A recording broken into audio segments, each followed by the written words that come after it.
We're here with John Toolin on the Scrap Table Podcast. John Toolin is a serial entrepreneur. You guys may know him from Lumberjohn's Beard Oils or... It was Beard Care. Beard Care. Sorry.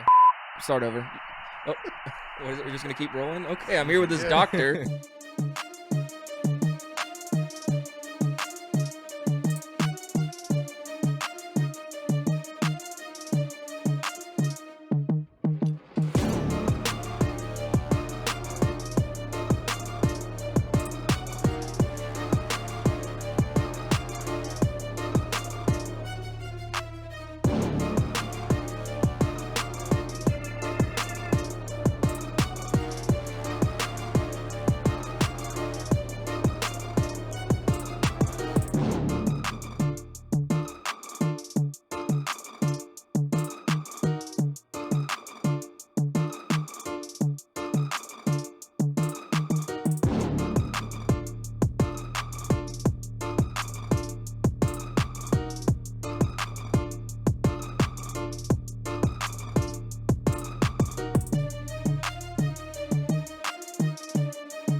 No, John runs Francis Manufacturing and Defense, a local pew company. I don't think we can say on, well, TikTok's banned, so we can say now. And he likes to make machine and stuff for law enforcement and friends. Mostly law enforcement, though. Mostly Class me. 3. Mostly himself, yeah. So, hey, John, how are you? Good. How are you doing? Thanks What's for up, having John? me. Yeah, dude. We're excited to have you. We just wanted to have you on a little bit. I know you're not a big talker. We talked about this beforehand. Yeah, I'm a shy guy. Definitely a shy guy. Yeah, but I mean, that's all right. So let's get something to get this going. What's something we can bring up? How long have you been making firearms? So I actually, this is a funny story. I was introduced into firearms through Sean. Oh yeah, that is. Wow. I forgot about that. You put his first gun in his hand? I did. He did. So I'm from Rhode Island originally, where it's like completely a no-no of firearms. Like you can have specific things here and there. Moved to the South, and I never got into it. My pop didn't shoot. My dad didn't shoot. None of that. And I was selling some car parts one day, and then you offered me that High Point C9 and some cash. High Point 9? It had a serial number on it. It had a serial It number did. on it. It did. And I said, hey, man, I just had a kid. So, shit, this was Yeah, it was for like a 12 blown years ago. EJ20. Yeah, Out and, of what's and his... like a locked out access port. I still have that access port. Do you? It's useless. Yeah. It's just, I don't know why they... nostalgic is what it is. Yeah, it's just like a little hood ornament now. Yeah. I keep it in my box of treasures. But grabbed that thing and quickly realized it was a piece of trash. And A Yeah. big hunk of metal. yeah, It so really is. that introduced me into firearms, and then modifying firearms to try to get this thing to work. So I think you got your second one off me. You got the LC9 off me too, didn't I you? got an LC9. I think I got an XD40 before that. Though. Okay. That was like Man, I forgot. That's how my long first ago. somewhat reliable gun. Yeah. So Dude, that high point never jammed. With you? With What? me. I was about to say, With what? you. They always jam. I'm the only person who's ever bought a new High Point. That's why I had a serial number. This episode's totally getting flagged. I was gonna say something. We'll keep it. Oh man, but yeah. So it stemmed from that. I just got into bought strip receivers, started building those, and then later on got into machining my own receivers. This was probably 10 years ago, and then machining small parts, which that crosses over from like being in the automotive industry. Mm-hmm. And then 6 years ago, I got my FFL, my SOT, and I started actually machining and modifying and going down that route.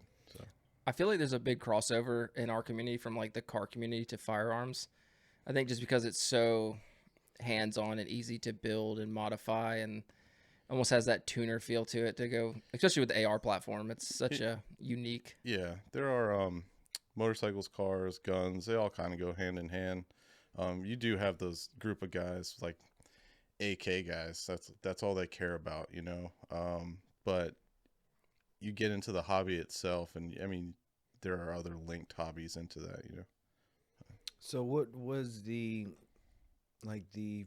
first modify that you actually like really cared about? Like what was that you knew, you know what, I'm gonna make this a business?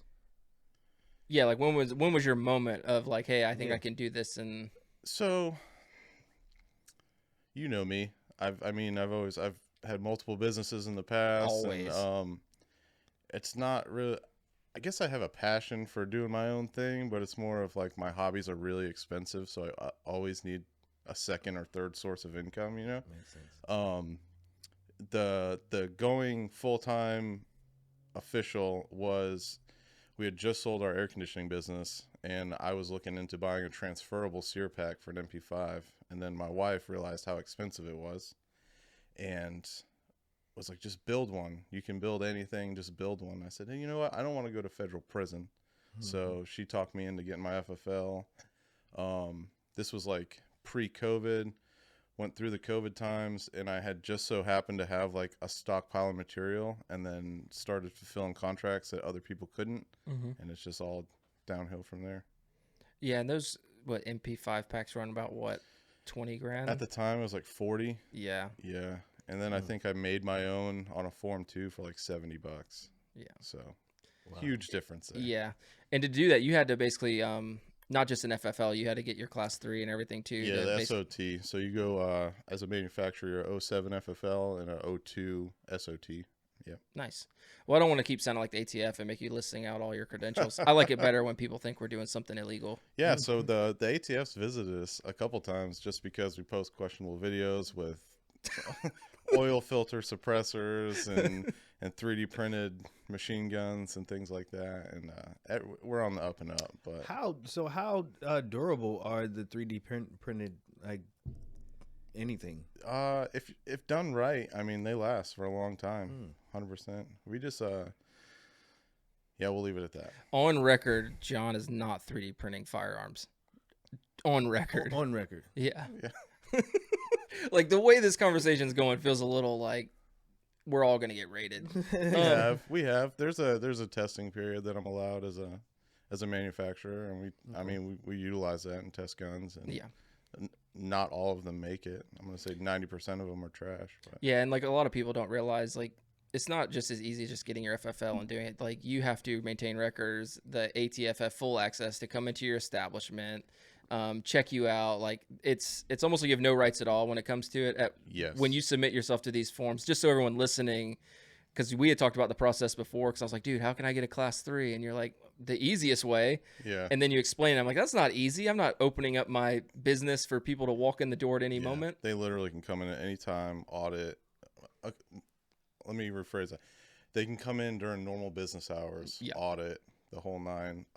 I didn't realize how much paperwork was involved in this when I started, and I'm not that guy, but I quickly had to learn how to become that guy and maintain records and files and all that stuff. But yeah, there's 2 people not to mess with: the ATF and the IRS. Yeah, that's child support also. I learned that from my dad. But yeah, diving back into that, I know you have done basically class 3 contracts with law enforcement agencies across the South and things like that. And you also dabble in, I like to call it from the car community, drop culture and fashion culture. The drop culture, soft goods stuff has come in, and we've, I didn't no way started this in the firearms community. There's this guy, he owns, he's part owner of Superior Defense, Corey Iman. He kind of brought it over from, I mean, the fashion thing, the clothes, so we started doing that. Did it with just stuff that I wanted to make. Release a lot of it. So I essentially got it for free. Like, I didn't have to pay for it. And then doing that over and over and over again, people wanted the stuff. And now it just pays for my mortgage for months at a time, you know? But I think my favorite part is watching you drill holes in very rare parts and watching the internet go wild. Dude. You have a habit of doing this. That's my favorite thing to do, man. Like, I have highly collectible parts that I'll destroy or actually use for their intended purpose. And people are, dude, there are guys that have like photo album books full of stickers that they'll never put on anything because they only made 50 of them. Yeah. But I'm that guy that's like, fuck it, sick it, blap. Slap it on a stop sign. Yeah. There's a lot of fanboys in the gun community, which is cool. I mean, I get it. Like, some people are diehard and collect stuff. I mean, I've bought shirts and hats off of drops, dude, just because you're like, hey, buy this. And then like a year later, sold it for like 10 times what it's worth. Yeah. And I'm just dumbfounded because I'm like, you know, I like the hat, but man, if you're going to give me $250 for a hat, it's crazy, man. I've had to, the drop culture thing kind of crossed over into the guns, like we talked about, and we'll limited release full guns, receivers, things like that. And I've oversold on products. So like, people will check out on the website and the inventory tracker isn't fast enough for how fast the things sell. And you try to buffer it like the best you can, 10%, 15%. But sometimes it'll just oversell. So I'll end up having to give my stuff to a customer just to fulfill an order. And then later on, try to buy that stuff back at 10x I'm still waiting on the splatter magazines. I got you. I do officially have you. For I was about to say, what is this? What's the splatter mag? I don't want to speak for John, but outside looking in, it was almost like orders were fulfilled and people didn't understand that these have to be made. Do you want the whole story? Yeah, go ahead. We have time. This was my first venture into drop culture. I had no idea. I had some magazines that were just like splatter painted, like an old Jawbreaker. Listed them for sale at an extremely discounted rate. They should have been much higher. Yeah, they're about the same rate as a Duramag. I mean, just a regular magazine. Like $17, which was the worst thing I ever did. Well, it was shared on a page on Facebook, and the orders just started rolling in. And it was supposed to be like a 24-hour pre-order, and I had to cut it off after like 2 hours. Hundreds and hundreds. I think it was over 1,000 orders on these mags. So the guy that agreed to paint them said, he was like, all right, I'll do it. It just might take a while. So send him all the mags he was painting. He would send back 20 at a time, 40 at a time, and I would send them out to the people that ordered. And it started taking a couple months, and people started asking questions. And I was like, hey, we don't pay it in-house. Our contractor that's doing it is just taking a while. We can refund you or just wait it out. And they're like, well, we want it now. I said, that's not an option. Okay. Like, refund or wait it out. So he ended up giving up on the project, sent everything back, sent that to another painter. They wrecked me. They just stole all my stuff. So I had to buy more mags. Ended up linking up with a guy that I went to high school with in Rhode Island. And he ended up painting all the mags, finishing out, but it was like a year later. Yeah. But every order was fulfilled. We didn't fuck anybody over. I think that's the hard part about running a business that I think a lot of people listening as an entrepreneur relate to, is that when you start to grow, you have to put your business on the line. When you start trusting other vendors or other crew members, and say I hire an editor, now I have to count on this person to deliver on time, and that's a huge risk. And it's funny, we always talk about, like, if Taco Bell messed up your order, you're still going to go back to Taco Bell. But if a small business messes up your order, you guys want to burn them down to the ground on social media. And I've seen it too many times, and like it's crazy to me outside watching in, because I saw the whole drama of that magazine unfold, and that's why I wanted to bring it up and kind of joke about it, because it sucks at the same time. Like, it's funny now. It was horrible. But imagine it's your first, like, a lot of people would just walk away. Like, I'm never doing this again. That was it. And I could have went down that path and been like, fuck this. Yeah. Not doing it anymore. But I learned from it. I learned a lot from it. We've later went back and made fun of ourselves for doing it and released another product that just like mimicked it. But yeah, it's a good time. Good time. So, I recently just got a magazine off of you too. You just did another drop lately. The Christmas one? I think it was. It was like, I don't remember, dude. Sometimes I just order stuff from you to support, you know, like, because it's not expensive. It's cheap stuff. So I see like a friend, and a lot of people don't know, you're like one of my first clients. We've known each other since a long time, high school day. Like it was right at the beginning of college. I think me, you, and Andrew used to just skip college and go drifting. I didn't go to college. They went to college. We used to skip school and hang out with John and go to LKQ and pull motors all day. But yeah, so I like to get stuff in support. We have shirts, and I was telling those guys, man, like anytime something comes out, John's always like, hey, I got you, dude. And like always hooks me up. So I always try to take care of my friends. It goes both ways. You know? So what's your most impressive mod? Or that at least you're proud of, you know?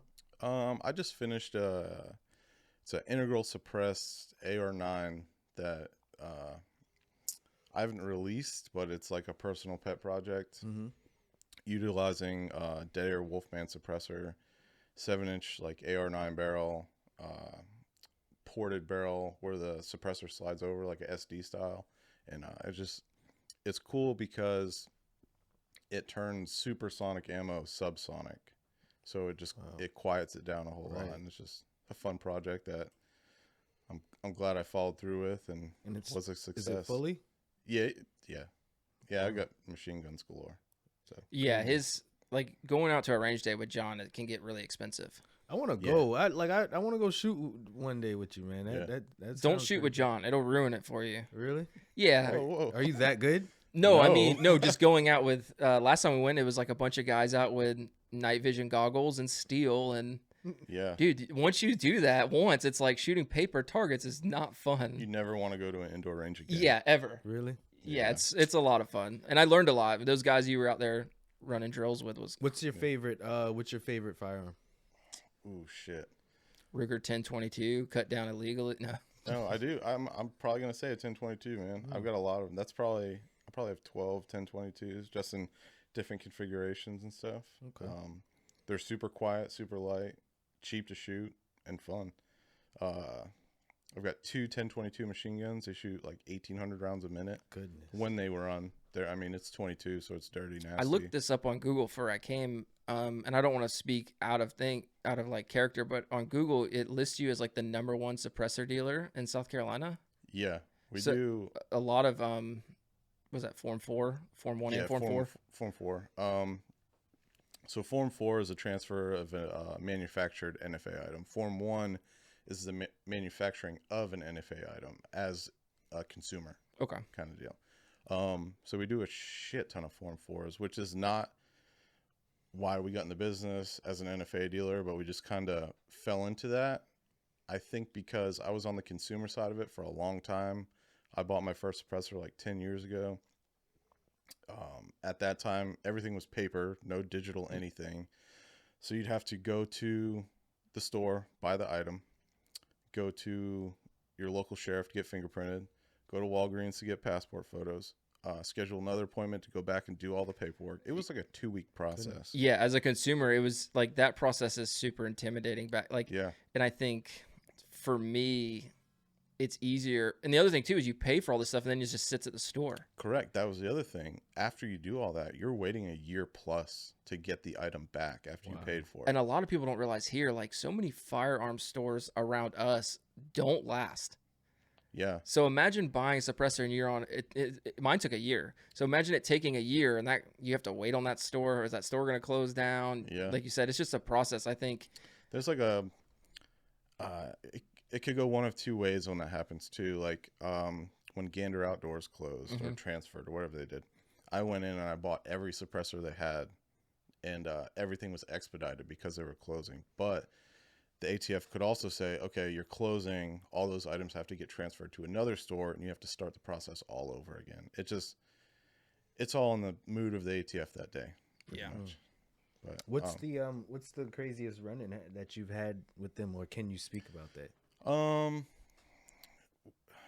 Probably the craziest one is I had a Form 2 Glock machine gun, and I bought some replacement Sears because it's a wear item, and they were so cheap, and it was just easier to buy them versus machining them. And I'm talking like there was probably 40 of them for like $20. So I bought them. It's not a machine gun. It's not classified as a machine gun. It's a replacement part. It's a wear item. No problem. Well, the ATF shows up wanting all these Sears. And I'm like, well, man, like they're all gone. We've used them. They're trash. Throw them in the trash. And they just kept grilling me, talking about how I had illegal machine guns if I got caught with them, blah, blah, blah. But yeah, I mean, we follow the law. We follow all that. I worked at a manufacturing company for a while. I'm not going to say their name because they don't deserve it. But we had a company, a big company too, I'm not going to say their name either, come in and they ordered 100 auto Sears out the machine shop. Yeah. And dude, I was quality manager, and it's crazy. You have to account for every piece of scrap material. Like every plate that comes in like is serialized. So if you cut up stock or if you use a test piece, they send in like 105 units to manufacture 100. All 105 have to be accounted for, and it's a scary business. Like when you first told me you were getting into this, and I was like, dude, what? Like, because again, you're like, I'm not a person who deals with paperwork and stuff, and this is not a job you can like a career you can slack on. Not at all. There's no autopilot. There's none of that. And when I started, I don't think I realized that. I was just like, hell yeah, I'm going to build machine guns and have a good time. And I quickly learned that it was serious business. There's quite a few other companies that I follow online that have been raided. Like, I'm not going to name their name, but there was a company down in Florida that definitely took a big hit. And again, it's with this social media stuff, and like you mentioned Superior Defense, and then a lot of those other guys on there. It's fun to make funny videos. Everyone wants to bump fire from the hip. Everyone wants to smoke a joint with a gun in their hands. And then you don't realize the consequences of who's watching those videos. Dude, they're watching. Like, we all make fun of that, and like Big Brother's watching, blah, blah, blah. But dude, did you see they watch the videos. The kids? I want to say it was Sacramento. There was like a group of 17-year-olds that busted on TikTok. They're like, 17-year-olds selling Glock switches for like $18.99. They were buying them from China, and then they were posting videos of them just like driving down the highway, firing guns out of their cars, just like, and it was going viral. Like they got up to like 100,000 followers on TikTok selling these switches, and then they all got raided. And it's like, man, like, how did I not miss out on that deal? Like 18. But yeah, it's crazy because the firearm community is it's polar. Like you have some people who love it and stand by it, and then you have other people that are anti-guns, and then you have people who are in the middle, and it's like anti-responsible people, you know? So what other hobbies? I mean, I know your hobbies, but for your viewers, what are some other things you really like to do other than your business and your family? I know you're very family is the biggest one, man. I think I do what I do every day for them, you know. And it sucks because it's like the more I work, the less I get to spend time with family. But like it just goes, it's an endless just circle. Hobbies though, anything with a motor, cars, trucks. We do scooters, 2-stroke scooters, and I'm talking like big bore, 100-mile-an-hour plus 2-stroke scooters. It's a good time. You tend to go through cars a lot. I do.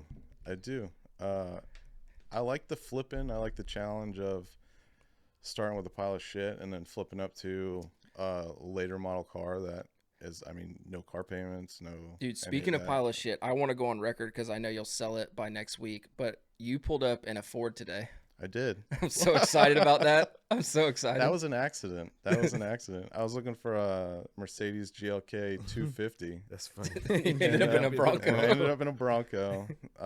My son just got his license, and he got my car that I was driving, which is, I mean, it's an SUV on coilovers and wheels and things that, it's just a pretty dope SUV. I mean, we've had it since it was new, and it's got 300,000+ miles on it now. I want to also just kind of state for the audience, like, your style and taste has no boundaries. I think in the last 6 months you had a JDM Camry, the Celsior. Then you had a Tesla.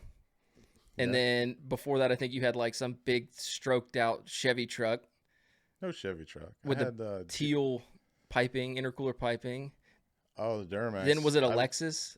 Yep. You had the big jacked up Lexus. You cut the whole front end off. What do you do with these cars? Like, what do you do? Do you sell them and then buy a new one? Trade them, man. Trade them. Okay. He makes them how he wants, and he's like, all right, that's good enough.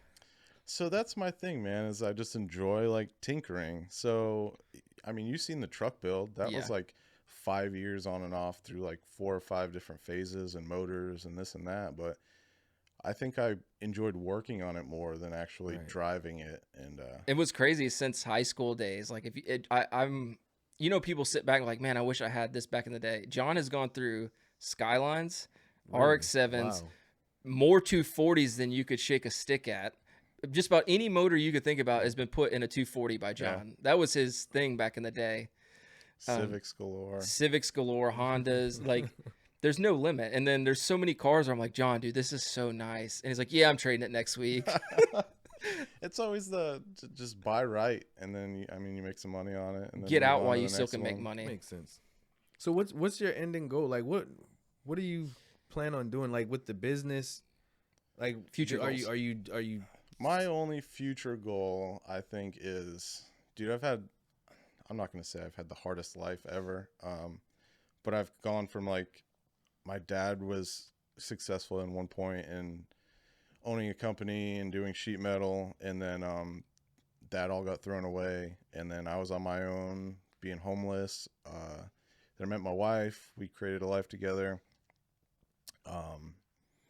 When my dad leaves us, I'm going to have his debt, his everything. He's not going to leave me with anything, which I'm cool with, build my own life. But my goal is to be able to give my kids something when I leave, like set them up for success and just have fun along the way. Like I like traveling with them. I like spending time with them. So that's what this business affords me. Exactly. So do you plan on keeping the business in like a family owned thing? Yeah, absolutely. Okay. So my son, he's 15. He's getting at that age where he wants to make money. He wants to learn a trade.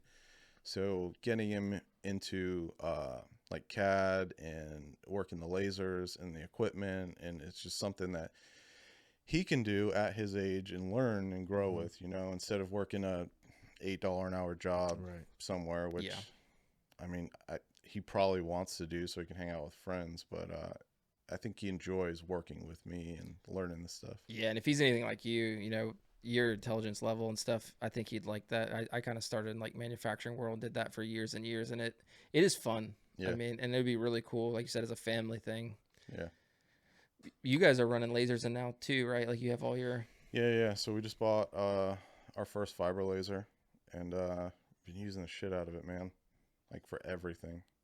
We were outsourcing all like the lowers and stuff at first, and just bringing that in-house afforded the laser itself, and then to pay my salary. Like after 5 years, I finally get a salary, which is cool. That's good. That's what a lot of people don't realize about running a business is it's never really it's people say pay yourself first, but that's easier said than done. Dude, and it's always just been like just constantly reinvest, Oh, yeah. And, I get a lot of that from you, watching you. And Ramone can contest, is I'm the kind of person that, like, instead of taking 10% and just, like, putting it in a bank account for the business, I take 10% and put it right back, like, immediately. Yeah. Like, what can I improve? What do I need for the next job? How can I budget this in? Like, and I think that's a successful tactic. I think if you just are willing to risk it all, just keep doubling up. So you have bigger balls than me because you're doing this full-time. I still work a day job. Oh. Which... Really? I do. What do you mean? I do air conditioning. I do service work. But so that's like an autopilot thing. It makes sure our day-to-day is taken care of, but allows me to take bigger risks with the business. And we're smart. I mean, we've lost it all a couple times in the beginning. It's just a learning experience. Chalk it up to the... If you're not failing, you're not really taking any risk. Yeah. Like you said, though, I've known you and Jess and your family as well for a long time now. And you're right, dude. I've like outside looking in, like I've seen you guys at the tip top, and then I've seen you guys right back. Dude, Yeah. I've come and worked with you on the AC business. Yeah. Didn't your uncle pass recently? No. Oh, okay. Okay. No. Just want to make sure I didn't say that. It's dead to me, but no. Oh, okay. But yeah, and I've seen like I remember us both not having jobs playing Super Mario on the Wii all day. They repoed man. my car. Dude, back in the Craigslist flipping days, like. Yeah. Yep. Dude, John could go find a 240SX for like $600. Now that doesn't exist anymore. For anyone who wondering, 240SX or unicorn gold worth $100,000. The last rusted Craigslist out 240 I bought was that Sylvia Front SR car on VSXXs from North Carolina, and it was like $1,200. And you threw like a Mako paint job on it. Yep. You worked at Mako at the time too. I think. did, yeah. He put a Mako paint job on it and just like sold it for like $6,000. Yeah. Or more probably. I don't know. I was just roughly guessing. No, it was close to 6. I don't remember the year. This was what, 2009. I traded it for that 2008 Sentra that I gave to Jess. I don't know. I thought you had another 240 after that because my daughter was on the way. Probably so. And she was born in it was an SR front. It was when y'all lived over off of Dorchester Road. I've had a couple still front cars. Yeah. But yeah, I think car culture is kind of what brought us together. I think if you guys want to know the story of me meeting John, is he was in a riced out Sentra in a Starbucks parking lot on Main Street, and I'm like yelling at him, talking shit. Yep. And I didn't realize he's like best friends with one of my best friends, Andrew. And Andrew's like, I was like, that guy, his green wheels. And like Andrew introduced us, and then me and John just kind of hit it off. And we never had a problem since. Sean was over here like Mopar, no car, da, da, da, and I'm over here in my Nissan. And I don't remember what I was in. What was I driving at that time? That would have been like 2008. I think I was in my Corolla. Yeah. My A92 Corolla. Yeah. So you seem pretty mellow, man. Like I'm digging the vibe. So like is that you all the time? Or? Yeah, it's very laid back. Like I said, I'm not a talker. I just get shit done, man. I have my own style. I don't follow this or follow that. You seem like I don't know, you have like a West Coast vibe for some reason. Definitely man. not West Coast, but yeah, I guess. It's pretty dope. You're from Rhode Island, right? Yeah, originally from Rhode that's Island. where my mom's yeah. from. Yeah. It's dude, they're like 20 years behind the whole world. I was about to say, what goes on in Rhode Island? Not Nothing. much. Drugs. Potholes. Man. Drugs. You said drugs? That's it, man. Really? Yeah. Wow. Is it that is it bad? There's nice parts, man. You got like Warwick's nice, Newport's nice, all that. But yeah, where I'm from, it's like just drugs. Do you ever go back? I do. We go back twice a year to eat food and then come back. Okay. That's it. The food is the seafood is really good out there, right? Dude, yeah. So I took my son up for the first time recently. My son is through a baby mama, and she doesn't let him travel with us a whole lot. So he finally got to go to Rhode Island with us, and he wanted seafood. So we took him to Narragansett, where they're throwing seafood off of the boat and then like right into the kitchen, like fresh as can be, man. And he's watching this out the window, like, that's what we're eating right now. Like, yeah, man. That's awesome. That's dope. Yeah. Now y'all are making me hungry. You travel a lot? We do. Not so much this past year. We've just bought some new equipment for the business, trying to get that up and running. And but yeah, we like to travel. Memories, you know. So, are there any like small term or small length future goals that you have for the business right now that you can talk about? We've got a bunch of like collab stuff coming up that I can't really talk about, but I put a goal for last year aside was releasing our full rifle, like everything machined in house. I think that's going to be a 2025 thing, and I think that's it for right now. Are you still doing stuff with Dave Mods and like Gun Fu and all those guys? Yeah, I try to. I don't get on the internet a whole bunch, which is what like Gun Fu is. It's a forum of just brothers, you know, that similar interests, and I know they were doing like an event. Was in Ohio? It's in Ohio. The Tim actually just released it the other day. The sign up for May. I missed last year's just because of business, but I'm definitely taking the time to go this year. That's good. So do you like go to a lot of gun shows? And I'm not really a gun show guy. I'll do SHOT Show, which I hate, mainly just to go. I mean, network, see people, gamble, of course, because it's in Vegas. I love gamble? Vegas. Yeah, man. Oh, I didn't even know that. I'm a degenerate. Really? Yeah. I'm a horrible person. Well, that's why his business is tank. No, I'm kidding. Yeah. No, Hey, I let love me borrow Vegas. some money. Vegas is dope, bro. I really Yeah. love that place. We I'm not like a party guy. Like I don't drink. I don't none of that stuff. That's good. So me and a good friend of mine, Kevin, went the first time. It was just me and him, and dude, we went out and saw the Hoover Dam, went in the desert, saw all these sites, and it was just amazing. And everybody else's strip club and this and that. And I'm like, no, man, I want to see the town. I like a little bit of both. I'm Yeah, not even gonna yeah. lie. So Nothing wrong with that. I went last year for the second time, and it was pretty dope. But I didn't get to go to the Hoover Dam. My brother, it was his bachelor weekend and everything. Yeah. I missed it. We were doing the shoot with, I think, the lawyers that time. Oh yeah. Yeah, it was pretty dope though. I mean, I did make it in time for the party bus Yeah. and everything else though. I had a full hangover experience. It was, oh my Yeah. God, it was amazing. I've never really gambled. I never I'm had not a a chance gambler. to go to a. I've never been to a casino. Really? Oh, yeah, Let's Other go, than man. well, I went in Jamaica, but it wasn't like a real casino. Like they had penny slots and then like the automatic like put $1 in blackjack game. Yeah. That's not. I want like a Sit down dealer. at a table. Yeah, Yeah, like I want to so, drop money and be ignorant for a little bit. This last year I was busy, extremely busy with work, so I wasn't going to SHOT Show. But I recently got into, like maybe a year and a half ago, got into watches pretty heavy, and I was selling some watches to some friends from New England, but they were going to SHOT Show. So I said, it was me and two friends. Literally, it was like a 24-hour trip. Go to SHOT Show, sell watches, gamble, stay up all night, and then fly back the next It's morning. crazy that you hear these stories and knowing, John, there's zero alcohol or drugs involved. Right, like these are like Yeah. I've never even seen John drink in like the 20-something years that we've been friends. I was a heavy drinker in my like teens and into my early 20s. I remember you had a house party years ago, and I threw that. You remember we were playing darts, and that guy kept walking in front of us. You're like, dude, just throw it, and I stabbed him like right in the back. Yeah. I threw, like it was like a movie moment. John was just like he's standing in front of the dartboard, just throw it, and I threw this dart, and it like got him right in the shoulder, and he got so mad. Yeah. John's like, you can get out of my house, like get out. It was the funny. John didn't even know who half these people were, No. Oh That man, was a good time. dude. That was sounds like a crazy. Good time. Sounds like a party I would have stumbled into. That would have been high school, senior year. Yeah.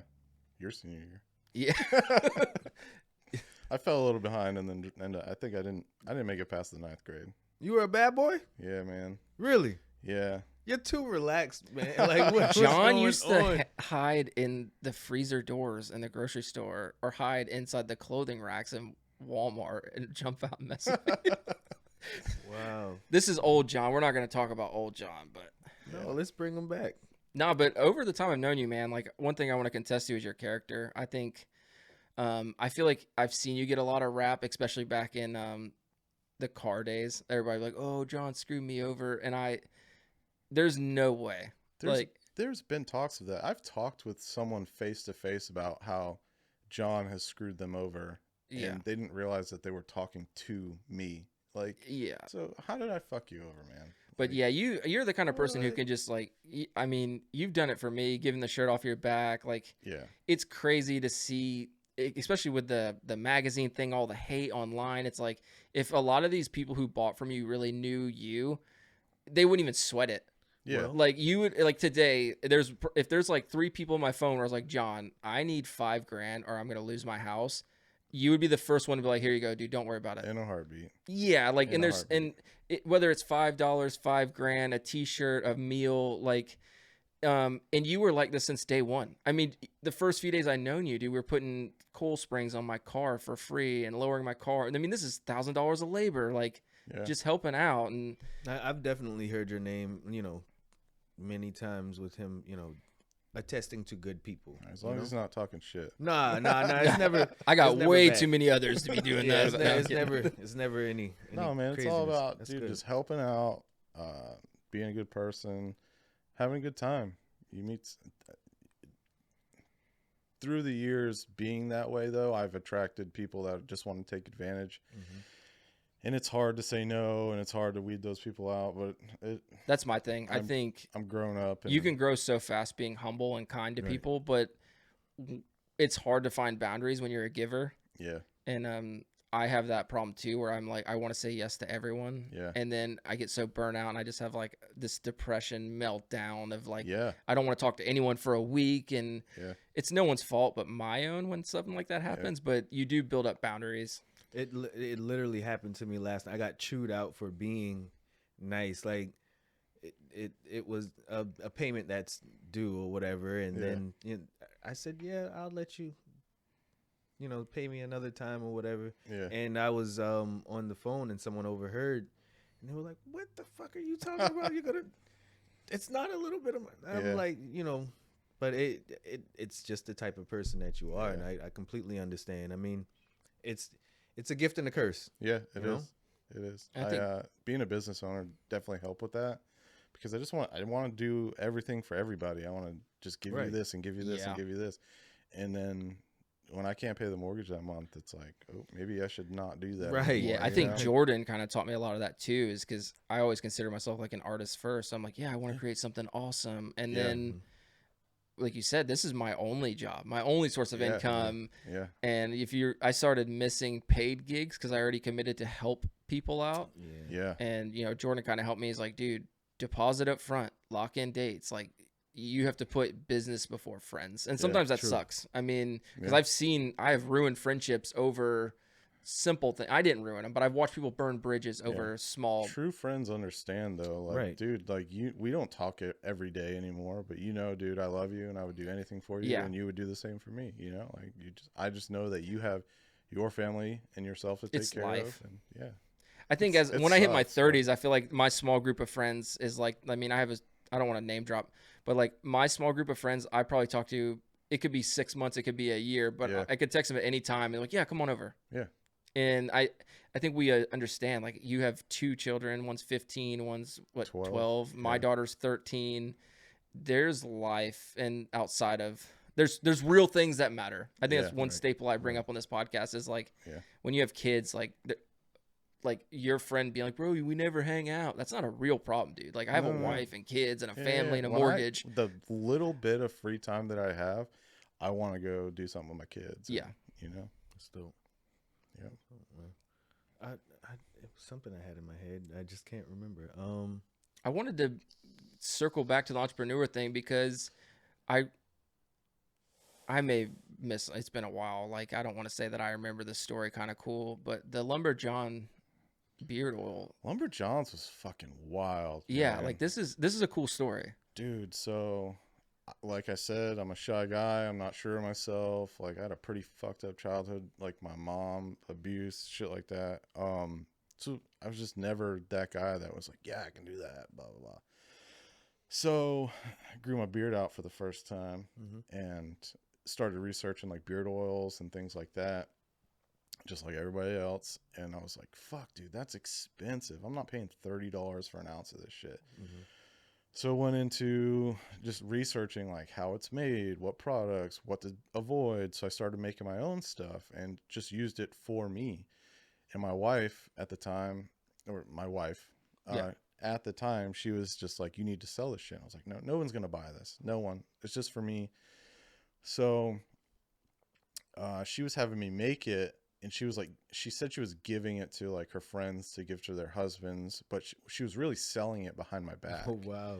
And it's not as bad as it sounds. Yeah. Like, keep in mind, like we're early 20s, new baby. Yeah, all this, just making extra money.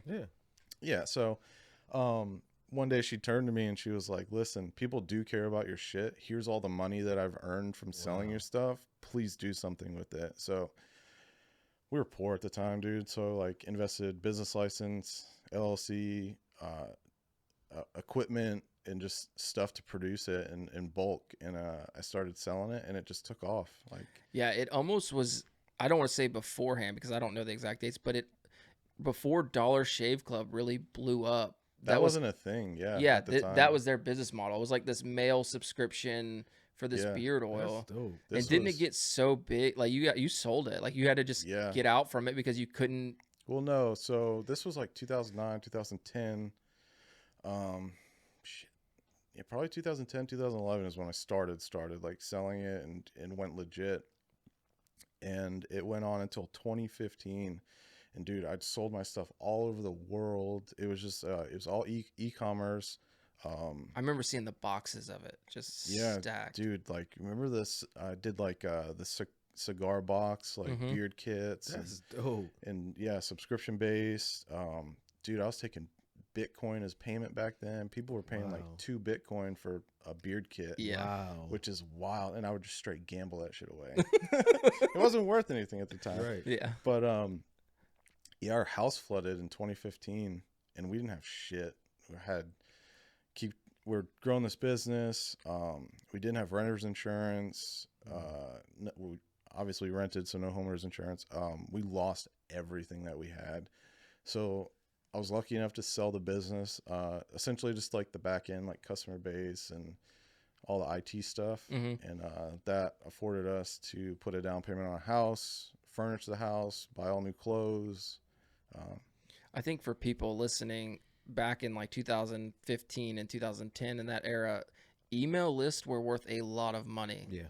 If you had full email list, like companies would pay a lot of money. Yeah. I think it's a little late for that trend now. I know it's still good to kind of get a email list for businesses, but yeah, dude, I like I said, I've seen you do that. I remember the AC business. I'm trying to think if there's any other businesses I'm missing because you did a lot, dude. I know a lot of it was car related.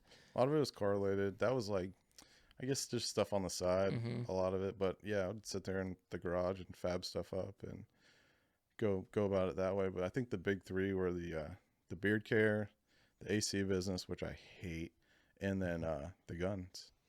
So most influential customer as far as like famous celebrity or Don't say face. face. Who's face? We'll leave it at that. Okay. Anyone watching who knows what FACE means. Really? I got the sticker on my case. Dude, so I mean, he's cool. I think one of my bigger customers is probably going to be we met up with Travis Mills. He's like he's a musician. Yeah. He was like a MySpace rapper kind of deal, and now he's doing like pop punk stuff. And That sounded like the most disrespectful way to introduce her. No, He was a MySpace rapper. this is that was cool as shit back in the day. You made it. But No. dude, so I made a mistake. This is how I realized that he was one of my customers. He ordered a collab receiver. He actually ordered 2 of them, and we shipped 1. And he hit me up, and I was like, "Yeah, no problem. I'll take care of it. Let me hook you up. Like, what's your shirt size? I'll throw you a bunch of swag for the inconvenience." And then I was like, Travis Mills, like that sounds really familiar. So I looked him up and was like, holy shit. And then he ended up inviting us to their show in Charlotte as like friends and family. That's cool. Backstage. It was like him, Simple Plan, Avril Lavigne. Like, Wow. it was cool, man. That's And, cool. I feel like I don't want to be disrespectful. I feel like I hear the name. I'm not quite sure who it is, but I'm sure I would know the music. yeah. I don't know any songs. If you listen to it, Are you Like, still doing oh, shit. collaboration stuff? Yeah. We just finished another one with Fear Tomorrow. That was one of the bigger ones. Can we get a scrap table one, like a panty dropper style, like the jet ski from Eastbound and Down? Yeah, 100%. Like purple with the leopard Yeah. print scrap table collab. Yeah, That'd be dope. absolutely. Dude, I love it. I would rock it. Yep. We're about to do. This is one that's just me, so I can talk about it. Okay. USPS recently screwed me like big time. Dude, Really? so before you go on with the story, I saw the one that got stolen, and That's what I'm talking oh, about. dude, that broke my heart because that thing. What got stolen? So I do a lot of custom work also. Yeah, of, like, I was just about to ask. people that send stuff in, and then we'll customize it. And I have a really good painter local, Brian Rowland. He owns Palmetto Cerakote. Great guy. I put off using him for forever, dude. I thought he was just a guy. He didn't have his FFL, and he was just painting car parts, you know. And he got his FFL. I was like, I'm gonna give this guy a shot. And dude, he does. It looked so fucking amazing. probably work. one of the prettiest guns I've seen on your Amazing lowers work. I've ever So, seen. So that wasn't even my lower. That was like an old Gen 1 Noveski. Yeah, set. Noveski, Like, sorry. Just unobtainable stuff. Heat lower, upper unobtainable, handguard unobtainable. So this guy trusts us to send thousands of dollars worth of parts in. I do my machine work, get it all nice. Brian paints it. I do my pictures. I send it back to him overnight. It makes it to Columbia, which is an hour away, and then it just stalls, and it's there for a month. and it ends up just getting lost essentially. So Wow. it was insured for like $4,500, and USPS cut us a check for $100. What? That's it? Yeah, because according to them, so someone ripped the label off the box and then sent that. So the package made it, Dude. but the contents of the package did not. That's where I think the ATF should be looking into, Yeah, not exactly. people's Yeah, businesses. Like there should be. Now you have. Never mind. And you have a business. I mean, it's a warehouse. There's cameras. There's easily. Yeah, You can easily find out where it's at. These days, you can't really get away with anything. I hope the Correct. gun community kind of spots it because it is very unique. It'll turn up. It'll yeah. turn up. Someone's gonna sell it. It just or sucks. I whatever. didn't realize all the rarity in the parts in it too makes it that much Yeah. worse. It was just such a nice gun. So the dude was like, it couldn't have happened to a nicer customer. He's very understanding. He's like, dude, it is what it is. And I'm like, no, like you sent me something to do for a product and it didn't make it back to you. So it's still on me. So even though I got screwed, like I'm finding this dude parts and we're going to put the build back together and send it to him. But we're definitely doing a fuck USPS receiver set next. Okay. That's the other fun part about the gun community and like a lot of the clothing. Like I see you're wearing the room temp shirt. A lot of the other communities is the play. I love the patches. Yeah. Like, dude, the gun community patches, like the play on logos and Dude, the pop culture so it's our generation, dude. it reminds me of like 90s Lord of Dogtown, like skater culture. Like nobody wants to fucking wear a Bass Pro Shop shirt or I do. a Browning shirt or like okay. Yeah, he's a little different. A little bit, but little special. for the most part. Like, dude, so you're into guns. Nobody, I don't know, man. Like, you don't want something that says nobody's- Remington on it. Right. fucking the Born United, like blah, blah, blah. America. I wish I joined the military. America. Shit, but dude, so I like guns and I like pop culture, and these things like come together, you know. I was gonna say, we have the Wizard Forge coming on later today too. We've And, collabed with him, dude. He's awesome. Yeah, I He's have one of awesome. y'all's like knives. Y'all did the drop set on that knife, and That pink one. yeah, Yeah. I just sitting on my shelf. It's like I just have a collection, like all your stuff you come out with. I just have like a collection of I try to get, and it's probably worthless to most people, but to me it's cool. It's my friend's stuff, and I like going on like tax swap and stuff and seeing my stuff, what the shit that I've made sell for like 10x what I released it for. Like I'm like, all right, that's pretty cool, man. have you seen anything of yours on eBay yet? No eBay, because I mean it's all firearms related, so you can't sell it on eBay. But there are like buy sell trade groups and some hush hush groups on the internet. And I'll probably get like burned for this, but like when you put me on the Superior Defense thing, I didn't really follow those guys like Corey and them, and I find their channel really entertaining. Like Yeah. dude, their stuff's hilarious. They seem like down to earth good people, but dude, they've made me money. I know Yeah. that sounds stupid, but just like buying a few things from them and turning around, holding it and selling it, yeah, it's insane. Like maybe I don't get it. Maybe it's not my generation really. I keep going back to that word drop culture, but it's insane that if you get in line and you buy this hat for $30, like it's nuts, dude. And I'm not about that. Like if I buy something, Yeah, I'm you- using it. yeah, no. 100%. But these guys are crazy, man. Some dudes will pay $400 or $500. they look like they have the for a most fun sticker. ever too. For a Wow. sticker. They're out in Vegas, right? Yeah, they're in Vegas. Yeah, I see them just doing like hood rat Yeah, stuff, and and it looks like so much fun. He started the same Dude, way, Vegas man. is a third world country with those guys, it's man. not real. It's not a real place. It really. They're isn't. like was it Fog? Those guys like jumping out of airplanes and shit, Yeah, and just he's doing like- so much fun. He's a real one. Derek's a real one. Yeah. So, that the Fog following is, I don't like those dudes. Really? Oh, Yeah. the fanboys. Yeah. But oh well. The other company is just like Room Temp or Subdef or Fear Tomorrow or anything like that. Like they're homies, man. And I just we trade back and forth, and like I'll send them stuff, they'll send me stuff, or like if they have a shirt that I really like, I'll buy it. And Was if- it Dumpster Defense? The patch I got you gave me with the cat with the nods, Yeah. Dumpster Defense, James. and then Hash with Dude, so I met Hash. His name's Matt. Is that his? I don't even know his name. Like Yeah. we've hung out. Like I don't even know his name. name's Matt All right. Marks. I met him through the magazine mishap. Yeah, he was probably one of the people on Instagram being like, He was send me my money. He was like, where's this shit at, dude? Where's this shit at? And same thing, like either wait or I can refund you. And he's like, I'll just wait.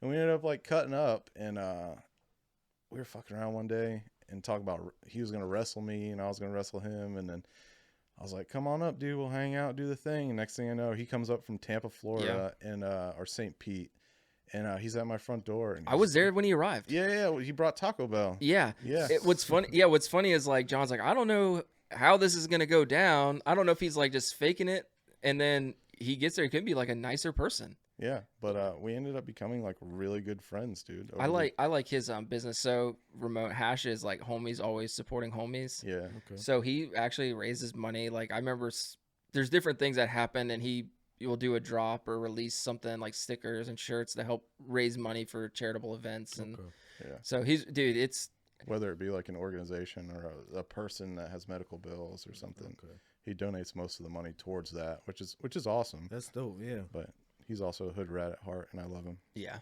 I love doing hood rat things with my hood rat friends. Yeah. We're just gonna bring Ramone to the range. It'll change your You life. should. You should.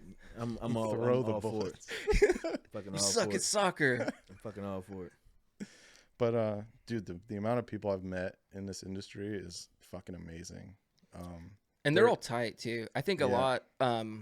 I always keep saying outside looking in because I don't consider myself like a big gun culture guy. I know I really love firearms, and I'm not. I shoot to shoot, but outside looking in, they all get a lot of rap. Like a lot of the main guys that we've mentioned, everyone thinks they're a-holes or d-bags, but when it comes down to it, dude they're the none of first them. ones messaging you, or like wanting to help out, and they're wanting to support. I mean, you were a nobody gun shop like when you started, dude. I'm still a nobody, man. Yeah, Let's yeah, be honest. yeah. But I'm saying like they could have easily just like bashed you and No, shut you dude. down, and they have enough movement to really shut you down. But it seems like everyone in that whole circle and it's so uplifting. Yeah, if you're cool, I mean, they're quick to open their arms and bring you in, and Yeah. like, dude, You just gotta leave your egos out. Yeah, In any circle. Flew to Vegas. Corey invited me into his warehouse and hung out and did the thing. Took us out to lunch. Dave Mods, dude, knew him on the internet, and we talked. He opened his door, flew to his house, and I mean, I love his work, man. Dude. Like the shotguns and stuff He's he's a doing OG, now man. is so cool. yeah. Well, all I know is when the zombie apocalypse happens. Come on down, man. Thank you. Come okay. on down. That's all I need to It's know. like, pick a machine gun. Let's go. Thank Yeah. you. Everyone Go get to you get a town, right? switch and you get a switch. But yeah, man, it's been pretty awesome. Yeah, Yeah, dude. man. Well, I appreciate you coming on, man. I know this was difficult for you. Extremely. Again, man, John does Extremely. not talk to Did we people. at I am least make honored. it comfortable for you? Yeah, absolutely, dude. I love seeing this. I love seeing how far you've grown, and this is more than I expected. It's fucking awesome. Yeah, thanks, man. Well, appreciate it. Yeah, Thank And you, we'll man. catch up next time. absolutely. All right, Thanks, see you guys. later. Nice meeting you, John.